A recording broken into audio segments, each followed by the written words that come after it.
ನಾನು ಸುಮಾರು ಒಂದೂವರೆ ತಿಂಗಳ ಹಿಂದನೆ ಪದೇ ಪದೇ ಹೇಳ್ತಾ ಇದ್ದೆ, 40 ಜನ ಶಾಸಕರು ಬಂಡೆದ್ದಿದ್ದಾರೆ, ಅಸಮಾಧಾನ ಆಗಿದ್ದಾರೆ ಅಂತಕ್ಕಂಥದ್ದನ್ನು ನಾನು ಒಂದೂವರೆ ತಿಂಗಳ ಹಿಂದನೆ ಹೇಳಿ. ಬರೀ 42 ಜನ ಇಲ್ಲ, ಸುಮಾರು ಇವತ್ತಿಗೆ 70-80 ಜನ ಆಗಿದ್ದಾರೆ. 70-80 ಜನ ಇವತ್ತು 70-80 ಜನ ಇವತ್ತು ಅಸಮಾಧಾನ ಆಗಿದ್ದಾರೆ. ಅಸಮಾಧಾನ ಅಂದ್ರೆ ಏನು? ಅವರೆಲ್ಲರೂ ಆರೋಪ ಮಾಡ್ತಕ್ಕಂಥದ್ದು 2 ವರ್ಷ ಆಯ್ತು ನಾವು ಅಧಿಕಾರಕ್ಕೆ ಬಂದು, ಒಂದೇ ₹1 ಕೆಲಸ ಯಾವುದೇ ಗ್ರಾಮದಲ್ಲಿ ನಮ್ಗೆ ಮಾಡ್ಲಿಕ್ಕೆ ಆಗಿಲ್ಲ. ಹಳ್ಳಿಗಳಿಗೆ ಮುಖ ತೋರಿಸುವಂತ ಪರಿಸ್ಥಿತಿ ನಮ್ದಿಲ್ಲ.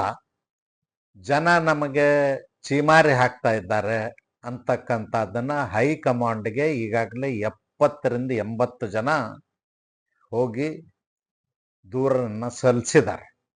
ಖರ್ಗೆ ಅವ್ರ ಮುಂದೆ, ಮಲ್ಲಿಕಾರ್ಜುನ್ ಖರ್ಗೆ ಅವ್ರ ಮುಂದಾಗಿರ್ಬೋದು, ರಾಹುಲ್ ಗಾಂಧಿ ಅವ್ರ ಮುಂದಾಗಿರ್ಬೋದು, ತಮ್ಮ ಅಳಲನ್ನ ತೋಡ್ಕೊಂಡಿದ್ದಾರೆ. ಕೆಲವರು ಬಹಿರಂಗವಾಗಿನೇ ಈಗ 42 ಜನ ಲೆಟ್ರೇ ಕೊಟ್ಟಿದ್ದಾರೆ. ಕೊಟ್ಟು ಇವತ್ತು ರಾಜ್ಯದಲ್ಲಿ ಪರಿಸ್ಥಿತಿ ಸರಿ ಇಲ್ಲ, ಮಂತ್ರಿಗಳೆಲ್ಲರೂ ಭ್ರಷ್ಟರಾಗಿದ್ದಾರೆ, ದುಡ್ಡು ಕೊಟ್ಟು ಬೇರೆಯವ್ರು ಕೆಲಸ ಮಾಡಿಸ್ಕೊಂಡು ಹೋಗ್ತಾರೆ. ನಮ್ಮ ಕ್ಷೇತ್ರದಲ್ಲಿ ಬಡವರಿಗೊಂದು ಮನೆ ಕೊಡ್ಲಿಕ್ಕೂ ನಮ್ಮ ಕೈಯಿಂದ ಆಗ್ತಾ ಇಲ್ಲ. ಬಡವರಿಗೆ ಮನೆ ಕೊಡ್ಬೇಕಂದ್ರೂ 25,000 ಕೊಡ್ಬೇಕು, 20,000 ಕೊಟ್ಬಾರ್ದು, 15,000 ಕೊಡ್ಬೇಕು ಅಂತಕ್ಕಂಥ